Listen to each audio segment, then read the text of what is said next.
что, друзья, настало время поменять нам кое-что в подвеске, что стучит. Сейчас расскажу, в чем дело. Дело было в том, что после замены стоек... Так, где кондиционер? Я им так редко пользуюсь, что уже забыл. Что после замены стоек, в общем, у нас случилось неприятное. А точнее, сзади что-то застучало. Я не знал, что именно. Думал, уже это стоечки у нас плохие пришли. Но не в бобине было дело, так сказать, или как там говорится. Ну, в общем, поехал сначала в гараж, посмотрел, разобрал. Ничего, все нормально, все закручено. Думал, не докрутил. Не нашел. Поехал на СТО, где вроде как говорят идеальные, отличные специалисты. Заехали на СТО. На СТО тоже там сначала с ним полчаса на подъемнике, наверное, минут 40 провозились. Он ничего не нашел, говорит, да тут все идеально, тут ну нечему стучать. Я говорю, поехали, проедемся. Сели в машину, проехались там по плитам как раз у них. Он услышал стук, говорит, да, это действительно что-то стучит, это скорее всего металл об металл стучит. Я говорю, ну ладно, поехали обратно. Заехали на подъемник, опять где-то с ним полчаса проторчали на подъемнике. В итоге он нашел, говорит, вот видишь пружину, ты ее, пружины красные, не заводские. Я говорю, да, не заводские. Он говорит, ну смотри, у тебя вот там сверху, где стакан встает на пружину, там кромка такая железная есть на ней. И пружина как раз вот трет об эту кромку. Я действительно посмотрел, да, там есть место, где оно трет, и дорога. Место, где она трет, и действительно, да, там, ну, возможно, звук есть. С правой стороны посмотрели, вроде и нету. А я вспомнил, что когда ставил пружины, я их перевернул зачем-то, ну, другой стороной поставил. Кто знает, там у них с одной стороны виток такой, он более круглый и ввысь идет. А с другой стороны пружины, где она кончается, виток такой, он ровненький, обрезанный, грубо говоря, наполовину, ну, почти наполовину. И площадка у него ровная, чтобы он так вставал ровно. Ну, поехал в гараж, развернул пружины. Далее что я сделал? Выехал с гаража, проехался, все равно шум. В итоге гуглил форумы, уже там на Drive 2 кинул клич о помощи. В итоге парень написал, что у него, по-моему, у него или не у него, тут уже такая ситуация была. Это задние, кое-что задние, как она, сайлентблоки задние на подрамнике. В итоге поехал, посмотрел, и сейчас вы увидите, чем это все кончилось. И также кое-что с передним датчиком АФС я там намутил, я уже его сделал, я просто сейчас проверял. Но не суть. В общем, передние звуки были какими? Они были очень такими необычными, так сказать. Впервые я их заметил, когда дождь выпадет, дождь покапает на улице, лужи, проедешься по лужам и сразу вечером подморозит. Это вот осень, зима обычно бывала, либо весна, лето, точнее зима, весна. И всю подвеску, грубо говоря, все, что там есть, заморозит. Полицай стоит. Всю подвеску там заморозит, в общем. И едешь, и такие непонятные спереди хрусты, когда вот на лежачих особенно проезжаешь. Я думал, что за херня. В итоге, когда заезжаешь в гараж разбираться, что это такое, машина в гараже постоит. Помните, кстати, вот это место, где я разгоны снимал и тоже базарил и ездил. Вот летом оно выглядит как-то так. Негде протолкнуться, все на озере, все купаются, места нет. Хотя вот здесь купаться, кстати, запрещено, это на свой страх и риск. Я еще когда мелким был здесь, видите, тогда еще не было здесь знаков, что купание запрещено. Здесь, в общем, лэпка проходит, и поэтому нельзя купаться, вдруг упадет она, и все, кто в воде, вместе с рыбами поджарятся. В общем, передняя часть, замерзает лед на ней, ты едешь по лежачим, хрустит у тебя все, короче, там, и непонятно. Приезжаешь в гараж, ставишь машину в гараж, пока ищешь, что там у тебя не так, в итоге все растает, все опадет, весь лед, все растает, в общем, высохнет вся вода. Выезжаешь, и все, и как не бывало. Все идеально, все нормально, ничего не стучит, не хрипит, не пердит. И вот недавно я столкнулся с этим опять. Просто я не знаю, с чего это началось. Как-то необычно что-то. Ну, как обычно в машине, это все необычно происходит. Из ниоткуда началось.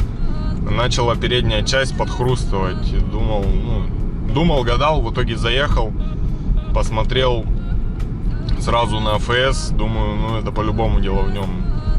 И дальше увидите, что случилось. Итак, друзья, что мы имеем? У нас есть старая разбитая тяга. Вот она. Вот ее часть шарнира. Вот сама тяга. Она дюралевая, поэтому она у вас не будет долго ходить. Вот у нас два новых шарнира. Не знаю даже, что за фирма. Просто пришел в магазин запчастей именно по ходовке.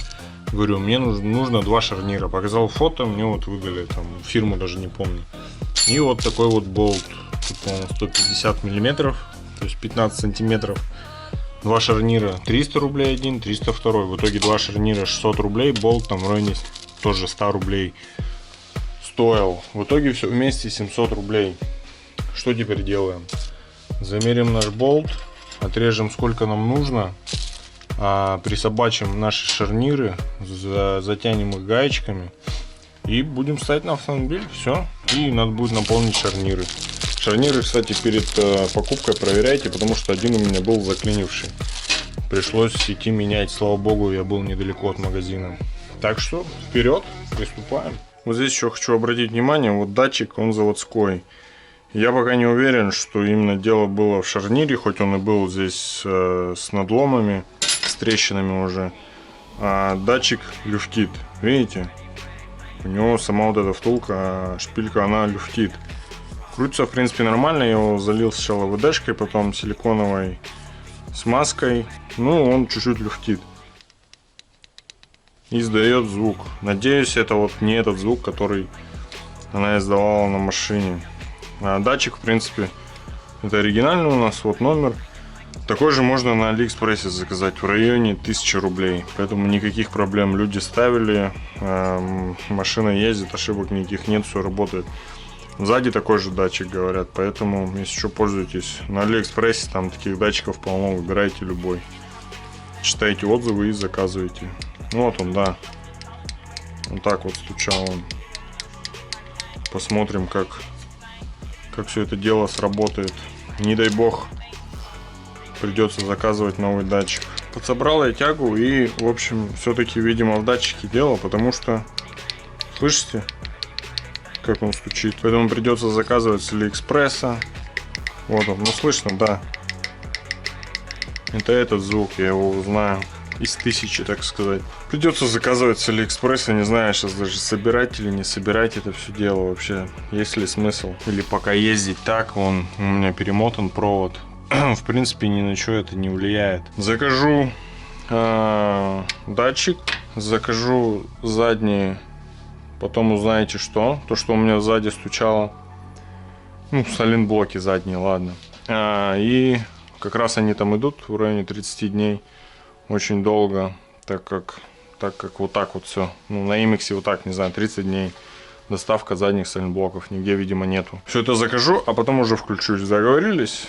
Поехали. Давайте вот так. Раз, два, три. Ну что, друзья, не прошло и месяца. Пришел мне мой датчик. Пришел очень быстро, кстати. Быстрее, чем что-либо мне приходило с Китая. Сейчас мы его глянем. Эти датчики, кстати, подходят и на переднюю, и на заднюю часть автомобиля, потому что они идентичны и взаимозаменяемы. Стоило он мне 600 рублей. Они так, в принципе, стоят 1000, 1100, 1200. Но с учетом доставки, китайцы любят так делать, снижают цену на товар, но сверху добавляют ценник на доставку. И вот благодаря, мне кажется, этой доставке он и пришел мне очень быстро. Там буквально неделю он мне пришел до Хмао. Это вот впервые такое, неделя-полторы. Ну, мне кажется, он, в принципе, вот так же, слышите, шумит как тот. И не знаю, это нормально или нет. Видимо, нормально, потому что этот тоже так же стучит. Видимо, этот датчик у меня нормальный, я зря его заказал. Но ничего, поменяем на всякий случай. Сейчас все это дело скрутим, покрутим, поменяем. Вот у меня эта тяга готовая. Здесь есть, лежит. Ее подмеряем там. Ну, она же определенной длины у нас. Вот. Вот, видите, старая, новая. Подгоним ее, сделаем. И все будет идеально, я думаю. All right, I'm going to give you a choice. You can either have the money and the hammer, or you can walk out of here. You can't have both. What do you want? I just want to get out of here. And don't forget to tell your friends what happens if they fuck around here. You understand? I'm sorry, I made a bad mistake. You're fucking right you made a bad mistake. Because if you come back here, we catch either one, we're going to break your fucking... Ну что, друзья, все на месте, все стоит. Вот так это все держится как-то. Подключаем. Подойдет, я надеюсь. Вроде подходит. О, все, подключено. И сейчас попробуем запустить, посмотрим, что из этого выйдет. Так, это у нас домкрат. Домкрат щелкает. Не обращайте на него внимания. Так. Посмотрим, пропадет ли ошибка. Так, AFS off. AFS надо включить нам. AFS on. Ну, вроде бы все нормально.